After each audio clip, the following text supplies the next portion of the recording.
जय माता दी फ्रेंड्स, नवरात्रि की हार्दिक शुभकामनाएं आप सभी को। कैसे हैं आप सब। आज मैं आप सबके साथ शेयर करूंगी नवरात्रि की सरल पूजा विधि। ऑफिस जाते हैं, जॉब करते हैं, स्कूल जाते हैं, कॉलेज जाते हैं, तो पूजा सरल विधि से कैसे कीजिएगा।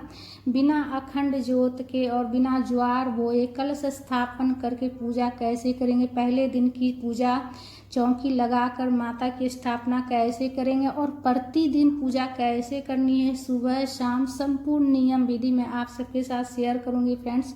सबसे पहले तो नवरात्रि वाले दिन जो है ना, आप जो है ना सुबह जल्दी जग जाइएगा और जल्दी जग कर स्नान कर लीजिएगा। स्नान कर कर जहाँ पर आप पूजा की चौकी लगाइएगा वहाँ अच्छे से साफ सफाई कर कर पूजा की चौकी लगाइएगा। और उसके बाद चौकी लगाकर उस पर लाल पीले रंग के कपड़े का आसन आप दे सकते हैं। और उसके बाद पुष्प का आसन दे सकते हैं, अक्षत का आसन दे सकते हैं माता रानी को विराजित करने के लिए।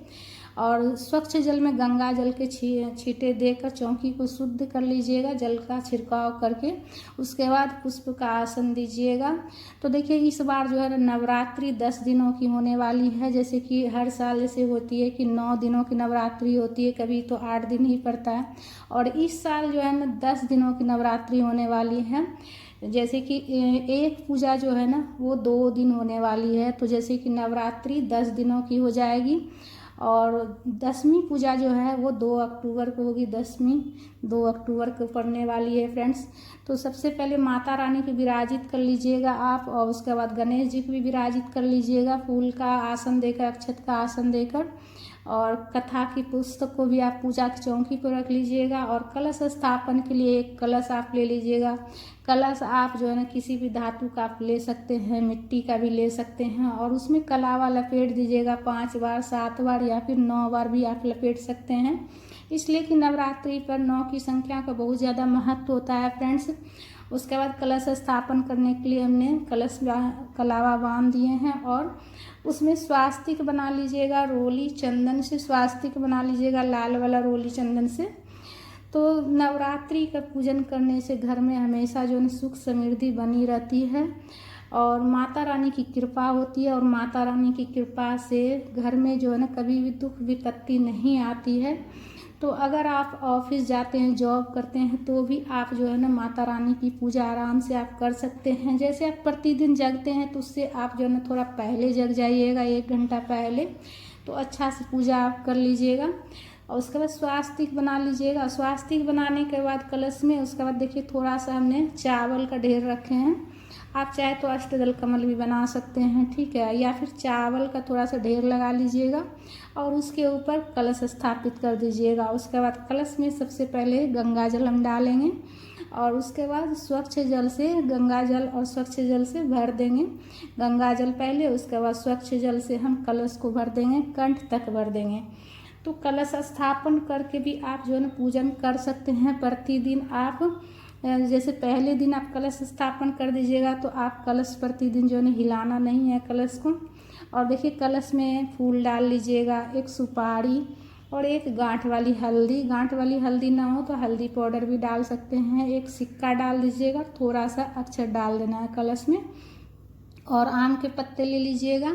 आम के पत्ते ना मिले तो अशोक के पत्ते भी आप ले सकते हैं। और अशोक के पत्ते भी ना मिले तो आप जो है ना पान के पत्ते भी ले सकते हैं। तो 5 पल्लव ले लीजिएगा आप, ठीक है, 5 पत्ते ले लीजिएगा। 7 भी ले सकते हैं, 9 भी ले सकते हैं, कम से कम 5 पत्ते होने चाहिए। उसका सभी में रोली चंदन से तिलक कर लीजिएगा आम के पत्ते में और कलश के ऊपर सजा दीजिएगा आम के पत्ते को। और उसके बाद कलश के ऊपर आपको पूर्ण पात्र रखना है। एक कटोरी में चावल भरकर या फिर प्लेट में करके भी आप रख सकते हैं। और कलश के ऊपर हम चावल से भर कर रखेंगे। और उसके बाद देखिए नारियल लेना है कलश स्थापन करने के लिए।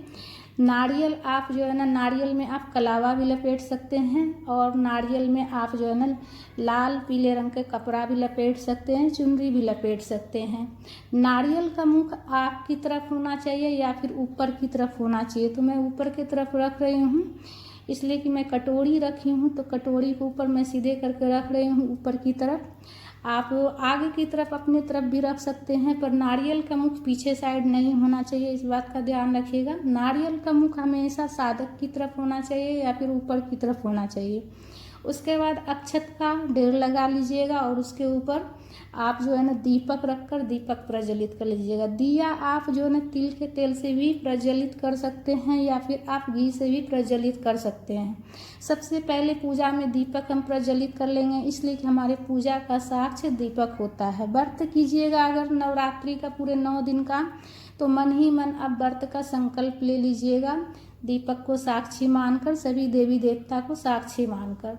उसके बाद स्वच्छ जल में गंगा जल मिलाकर गणेश जी को जल के छींटे देकर भाव स्नान करा लीजिएगा और कलश के ऊपर भी जल के छींटे दीजिएगा और माता रानी को भी जल के छींटे देकर भाव स्नान करा लीजिएगा। कलश के रूप में सभी देवी देवता का आह्वान करके पूजा कर रहे हैं, तो कलश में भी जल के छींटे जरूर दीजिएगा। उसके बाद वस्त्र के स्वरूप में हम कलावा समर्पित करेंगे गणेश जी के। कोई भी पूजा होती है तो सबसे पहले गणेश जी की पूजा की जाती है। जनेऊ हो तो जनेऊ समर्पित कर लीजिएगा, दुर्वा हो दुर्वा समर्पित कर लीजिएगा, फूल चढ़ा लीजिएगा। तो अगर दुर्वा नहीं हो तो देखिए कोई बात नहीं, फूल चढ़ा लीजिएगा और कलावा समर्पित कीजिएगा कलश के ऊपर भी, इसलिए कि कलश में हम सभी देवी देवता का आह्वान करके पूजा कर रहे हैं, तो कलश में भी कलावा समर्पित कर लीजिएगा, पुष्प समर्पित कर लीजिएगा, रोली चंदन से तिलक कीजिएगा गणेश जी को और उसके बाद अक्षत भी समर्पित कर लीजिएगा गणेश जी को। तो इस तरह जो ना सबसे पहले जो है ना गणेश जी की पूजा की जाती है। सबसे पहले कोई भी पूजा होती है गणेश जी की पूजा की जाती है। कलश में भी रोली चंदन से तिलक कर दीजिएगा, अक्षत समर्पित कर लीजिएगा और दीपक में भी आप रोली चंदन से तिलक कर लीजिएगा, दीपक का भी पूजा कर लीजिएगा, अक्षत समर्पित कीजिएगा। उसके बाद माता को हम चुनरी समर्पित करेंगे। माता को पहले दिन आप चुनरी चढ़ा लीजिएगा और 9 दिनों तक माता को चुनरी चढ़े हुए ही रहने दीजिएगा, विसर्जन वाले दिन उठाइएगा, ठीक है। और उस चुनरी को आप जो है ना आप जैसे कि आप किसी कन्या को आप दे सकते हैं विसर्जन वाले दिन। और कलश आप 9 दिनों तक हिलाइएगा नहीं, विसर्जन वाले दिन ही आपको हिलाना है। पूजा की चौकी 9 दिनों तक आपको जगह से नहीं हटानी है, ठीक है, इस बात का ध्यान रखिएगा। और ना ही माता रानी को जगह से हटाना है और ना ही गणेश जी को हटाना है। चौकी बिल्कुल भी नहीं हिलाना है आपको। प्रतिदिन सिर्फ फूल वगैरह फूल हटाकर आप और एक साफ कपड़ा लेकर पूजा की चौकी आप साफ करके पूजा कीजिएगा। और उसके बाद देखिए माता को हमने फूल माला चढ़ा लिए हैं। फूल माला जो हो आपके पास आप चढ़ा लीजिएगा। माता जो है ना हमारी भाव देखती है, इसलिए फिर जो है ना हम जो भी कीजिएगा आप जो भी कीजिएगा तो सच्चे मन से कीजिएगा। फूल भी चढ़ा सकते हैं, माला भी चढ़ा सकते हैं, आर्टिफिशियल माला भी चढ़ा सकते हैं आप। उसके बाद माता को सिंदूर लगा लीजिएगा। सिंदूर देखिए तस्वीर में माता के 9 स्वरूप हैं, तो सभी माता को सिंदूर लगा लेंगे हम। और माता रानी का इस समय आप जो ध्यान करते हुए आप माता रानी के मंत्रों का आप जाप कर सकते हैं मन ही मन, या फिर आपको दुर्गा कवच याद हो तो आप पूजा करते समय दुर्गा कवच भी पढ़ सकते हैं, ठीक है। इसलिए कि दुर्गा कवच पढ़ने से जो है ना हमारे जो है ना हर ओर से रक्षा होती है, चारों दिशा में हमारी रक्षा होती है। तो दुर्गा चालीसा के किताब में दिया हुआ रहता है दुर्गा कवच, तो उसमें आप देखकर भी पढ़ सकते हैं जब आप पाठ कीजिएगा उस समय। उसके बाद वस्त्र के स्वरूप में हम माता की जो सवारी सी हैं उनको भी हम वस्त्र के स्वरूप में कलावा समर्पित कर लेंगे, रोली चंदन से तिलक कर लेंगे माता की सवारी को सी जो है। और कथा की पुस्तक में भी पूजा कर लीजिएगा। उसके बाद माता को सुहाग की सामग्री चढ़ाइएगा। सुहाग की सामग्री में आप 5 तरह 6 तरह 7 तरह 8 तरह 16 श्रृंगार भी आप चढ़ा सकते हैं। तो कम से कम एक चुनरी, बिंदी, मेहंदी, चूड़ी, ये सारा चीज़ आप चढ़ा लीजिएगा माता को। और सिंदूर हो गया माता को चढ़ा लीजिएगा, महावर हो गया, ये चीज़ें चढ़ा लीजिएगा। सुहाग की सामग्री जो मेन होता है वो भी आप चढ़ा सकते हैं, 5 तरह का, 6 तरह 7 तरह का भी। और पूजन जब लास्ट में विसर्जन वाले दिन जो है ना सुहाग की सामग्री आप चाहे तो खुद भी इस्तेमाल कर सकते हैं या फिर आप किसी को दान भी कर सकते हैं। और उसके बाद देखिए भोग लगा लीजिएगा माता को। और गणेश जी को सबसे पहले जल का भोग लगाइएगा। उसके बाद देखिए भोग में आप ड्राई फ्रूट का भोग लगा सकते हैं, मिश्री बतासा का भोग लगा सकते हैं, फल का भोग लगा सकते हैं। एक ही बार आप ड्राई फ्रूट और मिश्री बतासा ला कर रख दीजिएगा। तो आप जो है ना प्रतिदिन भोग लगाइएगा, अच्छे से आप एक डब्बा में भर कर रख दीजिएगा और प्रतिदिन आप भोग लगा सकते हैं। और उसके बाद देखिए माता को मुख शुद्धि के लिए हम पान समर्पित करेंगे। पान के ऊपर एक सुपारी, बतासा, लौंग, इलायची, फूल वाला लौंग होना चाहिए, हरी इलायची 2 है, 2 लौंग है। आप चाहे तो मीठा पान बनवा कर भी आप चढ़ा सकते हैं। आप चाहे तो देखिए बिना पान के भी पूजा कर सकते हैं, या पान हो तो पान जैसे इस तरह सब चढ़ा लीजिएगा, इसलिए कि माता हमारी भाव देखती है। बस जो भी पूजा पाठ कीजिएगा सच्चे दिल से कीजिएगा, माता का ध्यान करते हुए कीजिएगा। धूप प्रज्वलित करके धूप दिखा लीजिएगा गणेश जी को, माता रानी को, और कलश में भी धूप दिखा लीजिएगा।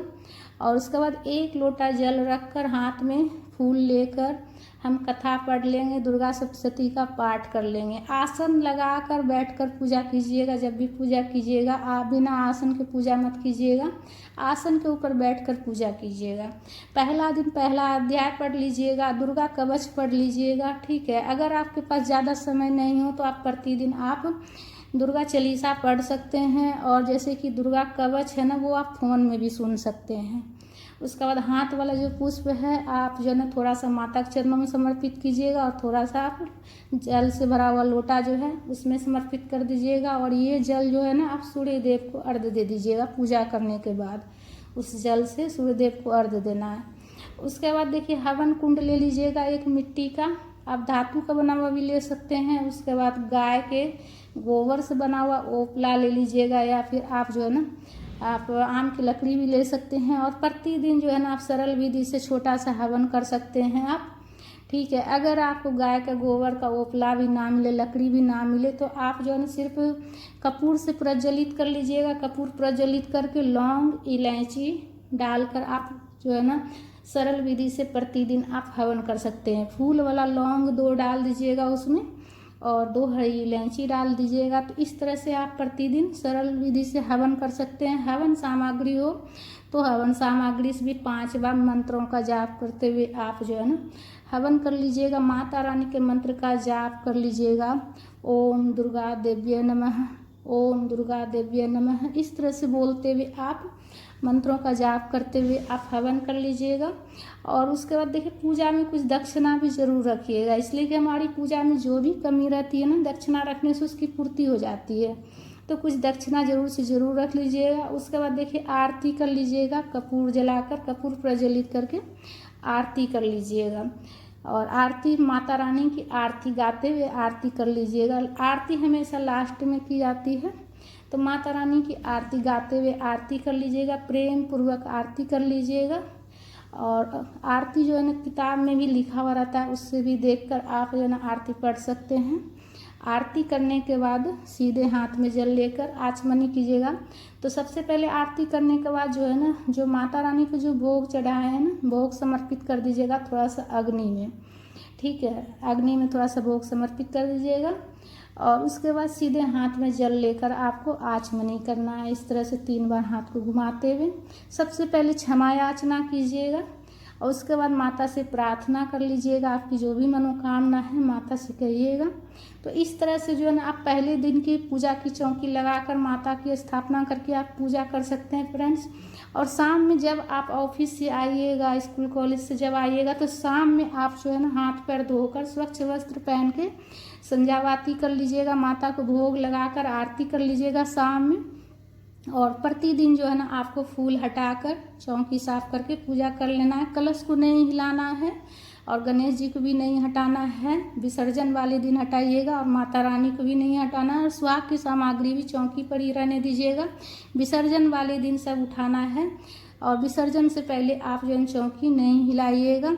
तो फ्रेंड्स हमारा ये वीडियो आप सबको कैसा लगा? अगर थोड़ा सा भी अच्छा लगा है आपको ये वीडियो, थोड़ा सा भी आपके लिए ज्ञानवर्धक है, थोड़ा सा भी आपके लिए हेल्पफुल है ये वीडियो, तो आप जो है वीडियो को ज़्यादा से ज़्यादा शेयर कीजिएगा, और वीडियो को लाइक कीजिएगा, कमेंट कीजिएगा, चैनल को सब्सक्राइब कीजिएगा।